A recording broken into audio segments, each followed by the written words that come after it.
आज इस वीडियो में हम बात कर रहे हैं क्लास 8 चैप्टर 5, जिसका नाम है डाटा हैंडलिंग, आंकड़ों का प्रबंधन। आंकड़ों का जो है प्रबंधन, आंकड़े क्या होते हैं, सबसे पहले ये समझिए डेटा होता क्या है। तो डाटा अंग्रेजी में हम कहते हैं, हिंदी में होगी इसकी आंकड़ा। तो आंकड़े का मतलब है कि किसी भी चीज़ से संबंधित, जैसे आपकी क्लास है, आपकी क्लास में कितने बच्चे हैं, ठीक है, और उन बच्चों की कितनी लंबाई के हिसाब से अगर हम बांटें तो किसकी लंबाई कितनी है, तो ये क्या कहलाएगा, उस क्लास का डाटा कहलाएगा। और इसी प्रकार से अगर उनके हम वेट नापें तो वो किसका डाटा हो गया, वेट का डाटा हो गया। अगर हम उनके मार्क्स को अरेंज करें तो हम कहेंगे कि ये इनके मार्क्स का डाटा हो गया। तो डाटा को रिप्रेजेंट ग्राफिकली अगर हम करें तो data represented graphically to give a clear idea what it represent, कि जब जिससे हमें पता लगे, बिल्कुल क्लियर आइडिया हो जाए कि भाई ये चीज़ बता रहे हैं हम इसके बारे में ग्राफ के जरिए, तो हम उसको कहेंगे उसका ग्राफ। अब ग्राफ कई प्रकार के होते हैं, जैसे एक होता है पिक्टोग्राफ। पिक्टोग्राफ क्या होता है, पिक्टोग्राफ में जैसे ये आपको देख रहे हो, इसमें ये आपकी किताब में पिक्टोग्राफ दिखाया गया है। पिक्टोग्राफ में क्या है कि भाई जुलाई में इतनी कार बिकी, 250 कार बिकी, अगस्त में 300 कार बिकी, और एक जो है सितंबर में ये कितनी बिकी, ये पूछ रहा है। तो अब यहाँ पे हम सोच सकते हैं कि 250 में क्या दिखा रहा है, 1, 2 एंड हाफ, यानी एक जो कार है वो कितना रिप्रेजेंट कर रही है, 100 रिप्रेजेंट कर रही है। तो 100 और 100 200, और ये आधी मिला करके हो गई 250, और यहाँ पे 100 100 200 300 बिकी। अब यहाँ पे सितंबर में कितनी बिकी होंगी, 1 2 3 4, यानी 400। तो ये कहलाता है पिक्टोग्राफ। तो जो भी हमें कि भाई ये हमारा चित्र के जरिए जब हमने इसको दिखाया तो वो क्या कहलाएगा, पिक्टोग्राफ। और हिंदी में इसके पिक्टोग्राफ को हम क्या कहते हैं, चित्र आलेख।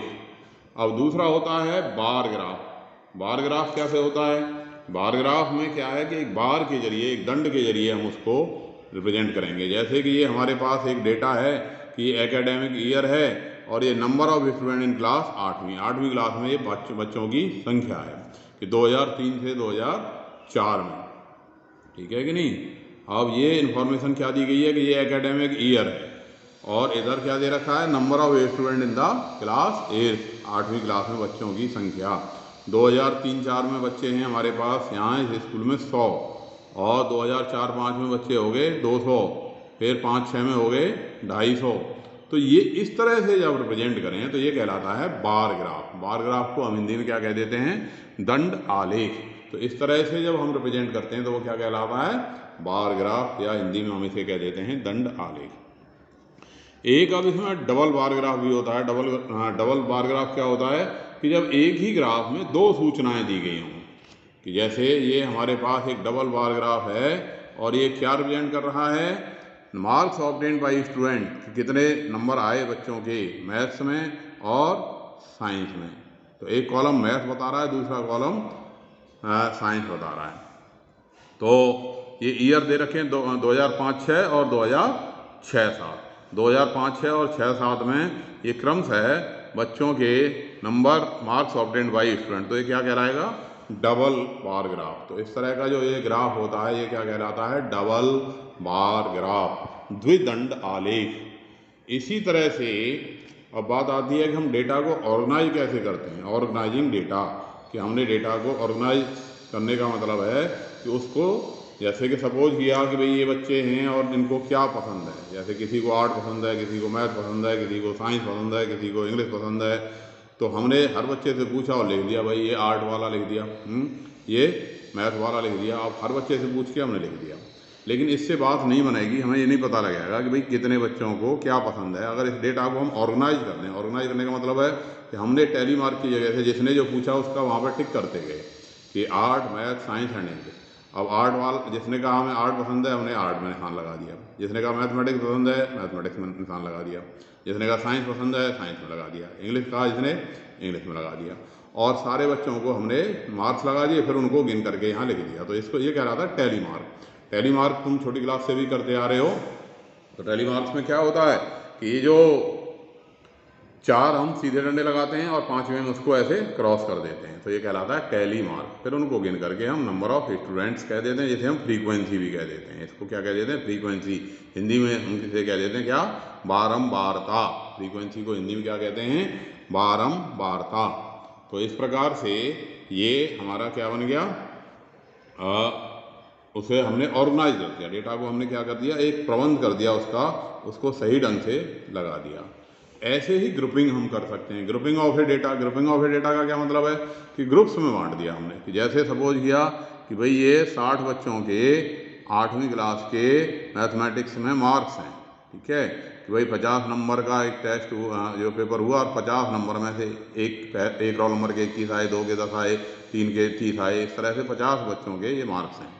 अब इसको हमने, ये क्या हमारा क्या हो गया, प्राइमरी डेटा। पिछली क्लास में आपने पढ़ा होगा ये क्या कहलाएगा, प्राइमरी डेटा, कि भाई सबके मार्क्स हमने जो है लिख दिए अलग अलग, तो ये हमारा हो गया क्या, प्राइमरी डेटा। अब अगर हम इसे ग्रुप्स में बांट दें, अगर हम क्या करें, वैसे ग्रुप्स में बांट दिया, कैसे बांट दिया भाई, 0 से 10 कितने बच्चों के, 10 से 20 कितने बच्चों के, 20 से 30 कितने बच्चों के, 30 से 40 कितने बच्चों के, और 40 से 50 कितने बच्चों के, और 50 से 60 कितने बच्चों के। अब आप कह रहे हो कि 50 से 60 में भाई कहाँ से आ गया बच्चा, हैं, पेपर ही 50 नंबर का था। हाँ, जो जिसके नंबर पूरे 50 हैं वो 40 से 50 में नहीं आएगा, वो 50 से 60 में आएगा, ये ध्यान रखने की बात है। क्योंकि जब हम ग्रुप बांटते हैं तो जिस बच्चे के नंबर जैसे 20 हैं तो 20 वाला बच्चा कहाँ काउंट होगा, 10 से 20 में काउंट नहीं होगा, वो 20 से 30 में काउंट होगा। इसीलिए 50 से जो 60 वाले में कौन आएगा, जिसके नंबर 50 हैं वो 50 से 60 वाले में आएगा, ऐसा एक बच्चा है इसमें। और इनको हम गिन के क्या बना दिए, इसकी फ्रीक्वेंसी टेबल बना दी, इसकी ये फ्रीक्वेंसी आ गई। तो ये क्या कहलाएगा, grouped data, grouped frequency distribution. क्या कहलाएगा ये, ग्रुप्ड फ्रीक्वेंसी डिस्ट्रीब्यूशन। तो इस तरह से ये क्या कहलाता है, इसका क्लास इंटरवल। जैसे 0 से 10, 10 से 20 ये क्या है, क्लास इंटरवल। अच्छा, अगर हम इसका एक ग्राफ खींच दें भाई, इसका अगर हम ग्राफ खींच दें, ये हमने इसका ग्राफ खींच दिया है, मार्क्स जो बच्चों के आए कि भाई 0 से 10 में 2 बच्चे हैं, 10 से 20 में 0 से 10 में 2 बच्चे आए, 10 से 20 में 10 बच्चे आए, 20 से 30 में 21 बच्चे आए, 30 से 40 में 19 बच्चे आए, 40 से 50 में 7 बच्चे आए, और 50 से 60 यानी जो 50 नंबर वाला बच्चा था वो एक बच्चा आया। तो इस तरह ये क्या बन गया, इसका ग्राफ बन गया। इस ग्राफ का नाम होता है हिस्टोग्राम। इसका नाम क्या होता है, ग्राफ का, हिस्टोग्राम। और हिस्टोग्राम को हिंदी में कहते हैं आयत चित्र। हिंदी में से क्या कहते हैं, हिस्टोग्राम को आयत चित्र।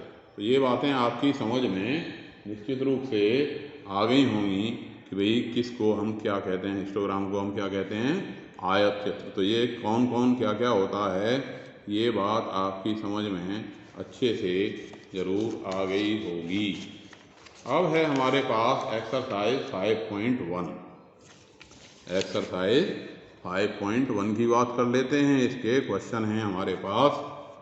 एक्सरसाइज 5.1 के क्वेश्चन पे आ जाते हैं। आपके पास किताब खुली हुई होगी सभी के पास, तो ज़रा देखिए पहला क्वेश्चन क्या बोल रहा है। आपके पास किताब खुली है ना सबके पास, हाँ।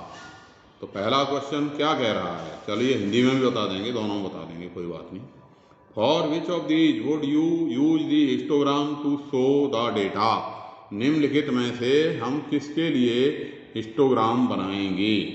तो अब पहला दे रखा है जी, number of letter for different areas in postman bag. यानी एक पोस्टमैन के बैग में, पोस्टमैन के थैले में अलग अलग इलाकों के लिए जो है पत्रों की संख्या है कि कितने पत्र किस इलाके के, किस लोकेलिटी के कितने पोस्ट हैं। तो क्या इसका हिस्टोग्राम बनेगा, नहीं बनेगा। क्या बनेगा फिर इसका हिस्टोग्राम नहीं बनेगा, इसका बनेगा दंडालेख। दंडालेख यानी बार ग्राफ। ए में हमें क्या बनाना पड़ेगा उसका, या हम पिक्टोग्राफ भी बना सकते हैं, चित्रों की संख्या जैसे वो थी। तो ए में हिस्टोग्राम नहीं बनेगा, ए में हिस्टोग्राम नहीं बनेगा, और नो हिस्टोग्राम। क्योंकि हिस्टोग्राम कब बनता है, जब कंटिन्यूअस हो डेटा, कैन बी मेड। क्योंकि हिस्टोग्राम हम जब भी बना सकते हैं जब डेटा कंटिन्यूअस हो। जैसे कि अब इसमें the height of the competitors in athletics meet. अब हाइट है, खिलाड़ियों की हाइट का आंकड़ा है, तो हाइट का आंकड़ा है तो हम बना लेंगे भाई 140 से 150 कितने की है, 150 से 160 कितने की है, 160 से 170 कितनों की है। तो यहाँ पे हिस्टोग्राम विल बी मेड। तो यहाँ पे क्या बनेगा, हिस्टोग्राम ही बनेगा, आयत चित्र ही बनेगा। विल बी मेड है। इसने पूछा है कि ये इसका हम हिस्टोग्राम बनाएंगे या नहीं, तो बी में हम हिस्टोग्राम बनाएंगे। तीसरा क्या कह रहा है कि number of cassettes produced by 5 company, 5 company ने अलग अलग कैसेट बना रही हैं, तो उन कैसेट्स की हमें संख्या दे रखी है, तो क्या ये हिस्टोग्राम बनेगा? बिल्कुल नहीं बनेगा। क्यों? क्योंकि हम इसका या तो बनाएंगे पिक्टोग्राफ या फिर पिक्टोग्राफ बनेगा या बार ग्राफ, तो no histogram can be made, इसमें no histogram can be made. क्योंकि जैसा मैंने बताया कब बनता है कि जब ये डेटा कैसा हो, कंटिन्यूअस। अब डी कह रहा है the number of passenger boarding train from 7 AM to 7 PM at station, कि सवेरे 7 बजे से शाम के 7 बजे तक उतरने वाले जो है यात्रियों की संख्या। तो यहाँ पे हिस्टोग्राम क्यों बनेगा? इसलिए बनेगा हिस्टोग्राम विल बी मेड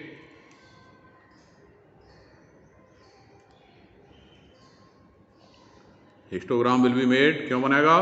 क्योंकि यहाँ पे टाइम है, टाइम को हम जैसे 7 से 8 कितने आए, 8 से 9 कितने आए, 9 से 10 कितने आए, हिस्टोग्राम विल बी मेड है।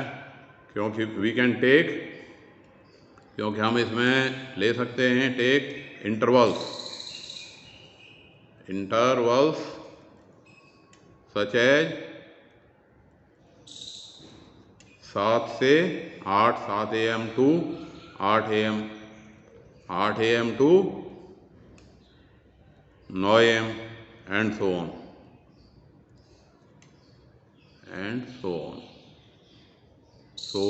इसी तरह से हम ले सकते हैं। यही बात यहाँ पे थी।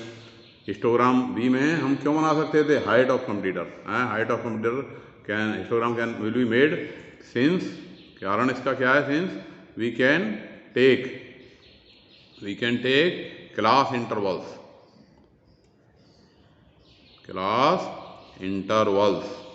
क्योंकि यहाँ पे हम क्या ले सकते हैं? क्लास इंटरवल, वर्गांतरा ले सकते हैं कि भाई 130 से 140 कितने हैं खिलाड़ियों की लंबाई है, 140 से 150 कितनों की है, 150 से 160 कितनों की है।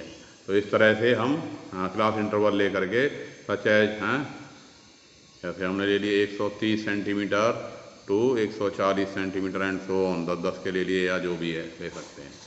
तो ये आपकी बात समझ में आ गई होगी। अब दूसरा क्वेश्चन क्या कह रहा है कि the shoppers who come to departmental store are marked MW, मतलब M लिखता है वो मैन के लिए, W लिखता है वो मैन के लिए, B लिखता है बॉय के लिए और G लिखता है गर्ल के लिए। यानी किसी दुकान पे जो ग्राहक उसके आते हैं तो उसको ग्राहक को इन 4 नामों से वो बनाता है, वो जो है टिक कर लेता है।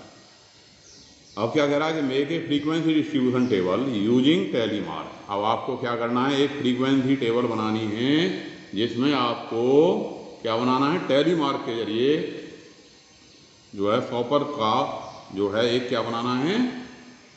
शॉपर का make a frequency distribution table using tally mark, draw a bar graph to illustrate it, और फिर इसका एक बार ग्राफ आपको बनाना है। ठीक है, तो पहले क्या बनाना है? इसका पहले बनाना है इसका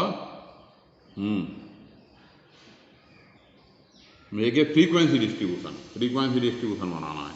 अब फ्रीक्वेंसी डिस्ट्रीब्यूशन बनाने के लिए इस डेटा से सबसे पहले शॉपर्स, हमारे पास जो शॉपर्स हैं कौन कौन है भाई? शॉपर्स में है हमारे पास वोमैन को मान लिया हमने डिनोट कर दिया W से। फिर है हमारे पास मैन को हमने डिनोट कर दिया M से। फिर है हमारे पास बॉय को हमने B से डिनोट कर दिया और G से डिनोट कर दिया गर्ल को। ठीक है, ये हो गए हमारे पास शॉपर्स। अब एक कॉलम बना लेंगे टैली मार्क का। क्या बना लेंगे? एक कॉलम टैली मार्क का, टैली मार्क। ठीक है, अब टैली मार्क के बाद फिर हम उसे लिख देंगे नंबर। अब इसका तरीके 2 होते हैं, या तो ऐसा करिए कि भाई वोमैन सारी गिन लीजिए इसमें कितनी वोमैन, और जहाँ जहाँ वोमैन है उनको आप काटते चले जाइए। ठीक है ना, भाई आपने वोमेन यहाँ काटी और यहाँ पे लिखते चलेंगे। अब वोमेन में देखा आपने एक, एक, दो, दो, तीन, तीन, लगा दिया निशान। अब चार, ये वोमेन यहाँ है चार, तो ये चार। अब पांचवा जो निशान आएगा टैली मार्क का, वो यहाँ पे ये ऐसे आएगा, ये हो गया 5, ठीक है।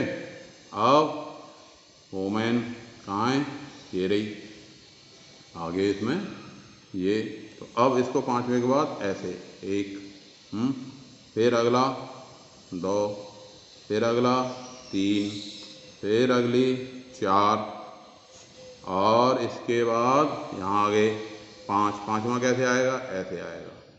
फिर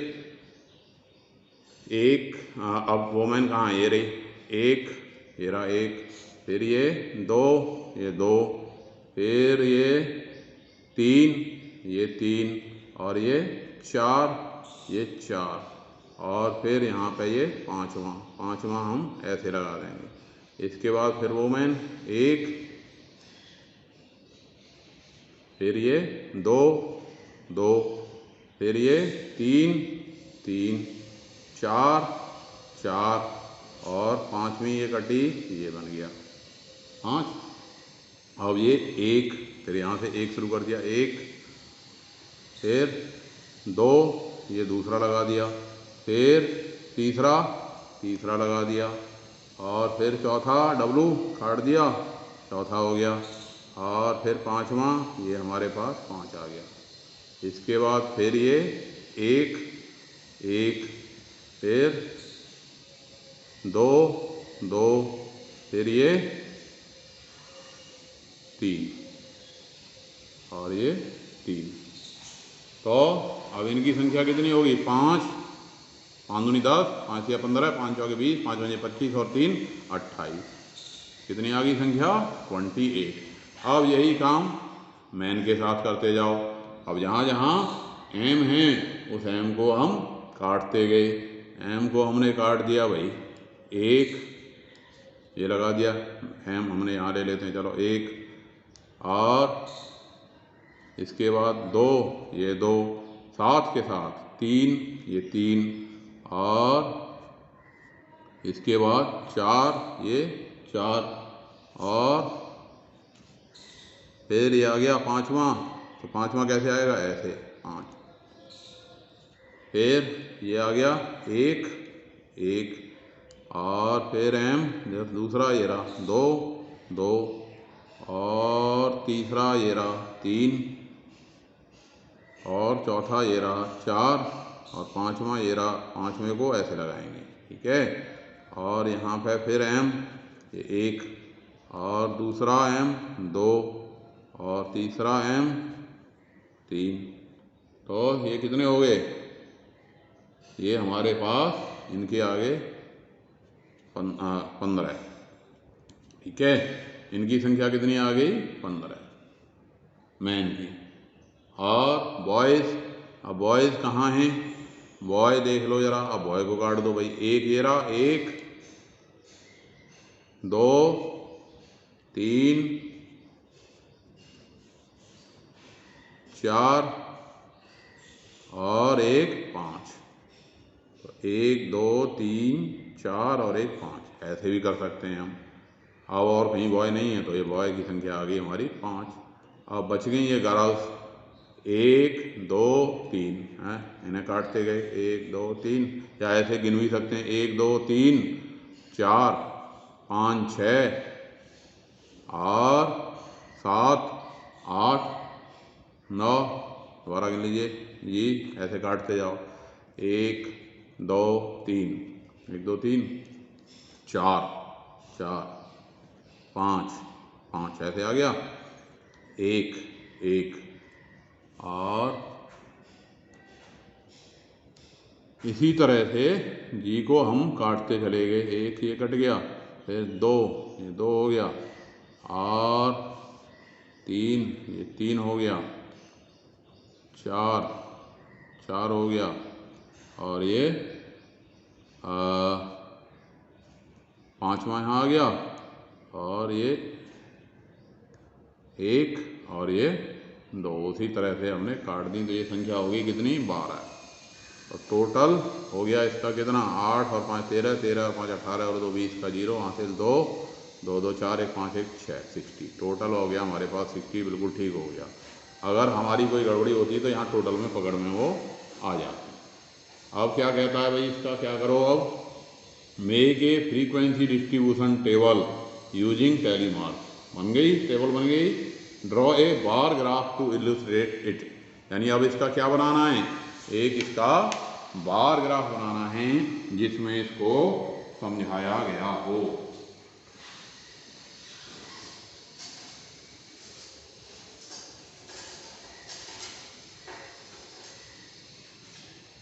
अब इसको एक बार ग्राफ के जरिए इसका हमें बार ग्राफ बना देना है इसी फ्रीक्वेंसी डिस्ट्रीब्यूशन का। तो कैसे बना देंगे भाई, इस पे हमने क्या ले लिया,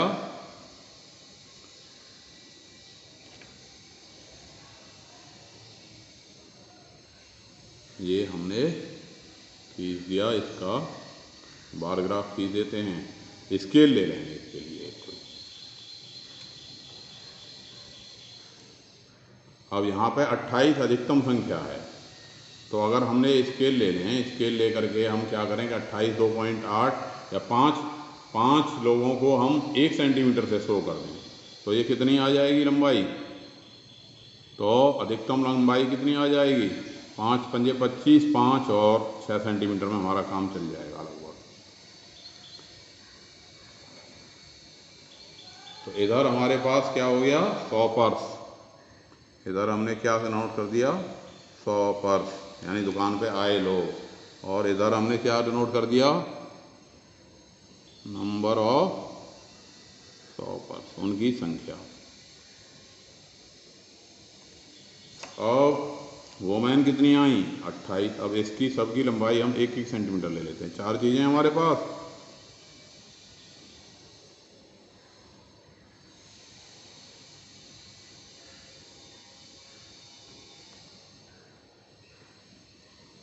अब 1 सेंटीमीटर बराबर हम ले लेते हैं 5। ये हमने ले लिया 1 सेंटीमीटर बराबर 5।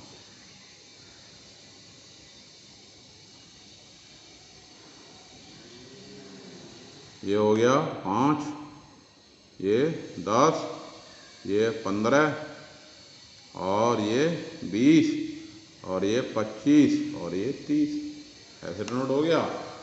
अब वोमेन कितनी आई 28, वोमेन्स की संख्या कितनी है 28, और 28 की हमारी लंबाई कितनी होगी 25 और 30 के 5.6। तो यहाँ पे हमने कितना लगा दिया, ये 5.6 लगा दिया।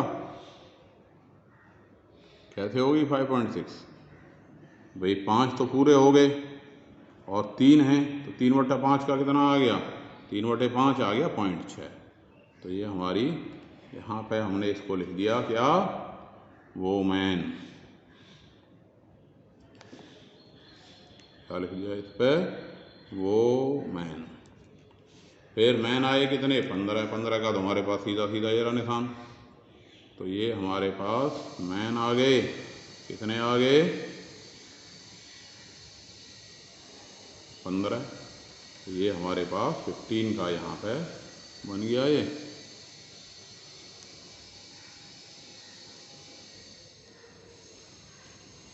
तीसरा ये आ गए हमारे पास मैन। बॉय, बॉय में है हमारे पास कितने 5, तो 1 सेंटीमीटर ही ले लेंगे। बॉय हो गए हमारे पास 5, तो 1 सेंटीमीटर ले लिया, तो ये हो गए बॉयज़। क्लियर। हाँ, बॉयज़ के बाद गर्ल्स हैं 12, 12 का मतलब 10 और 2 12 यानी 2.4। इसको ऐसे सोच सकते हो कि 5 दूनी 10 और 10 के आगे 2 यानी 2/5, 2/5 लगाया तो कितना हो गया 0.4, तो 0.4 इससे आगे ले लिया यानी 2.4 सेंटीमीटर। ये हो गए हमारे पास बॉय और ये गर्ल, ये क्या हो गई गर्ल्स। और ये क्या बन गया हमारा बार ग्राफ बन गया 100 पर्स और ये नंबर ऑफ 100 पर्स। तो इस तरह से सबको बार ग्राफ बनाना समझ में आ गया होगा। अब क्वेश्चन 4 क्या कहता है? अब है हमारे पास क्वेश्चन नंबर 3। तो चलिए उसको हम करेंगे अभी नेक्स्ट वीडियो में, क्योंकि थोड़ा लंबा है, समय लगेगा। तो अभी तीसरा, चौथा, पांचवा इस नेक्स्ट वीडियो में इसको हम करेंगे। मिलते हैं नेक्स्ट वीडियो में। धन्यवाद।